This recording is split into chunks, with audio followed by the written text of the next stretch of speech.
नमस्कार मित्रों, नमस्कार। आप सबको मेरा नमस्कार।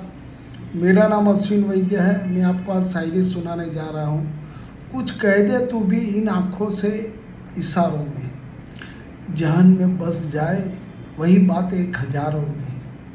कैसे कहूँ मुझे तेरी आरज़ू नहीं, चाहत नहीं। हाँ, मैंने मांगा है तुझे हर टूटे सितारों में। डूबते हुए तो हर किसी को आती है याद, और मैंने तो तुझे पुकारा है इन किनारों में। मैं तो हुई ही जिम्मेदार खुद की बर्बादी का, तू भी शामिल मेरे हालातों के गुनहगारों में। तुझको एहसास कहाँ मेरे इन दर्दों का, बिक गए जज्बात हालातों के बाजारों में। यूं ही बेवजह कोई नहीं आता साथ देने यारों, हर किसी का एक मतलब है इन सहारों में। Thank you, thank you, thank you.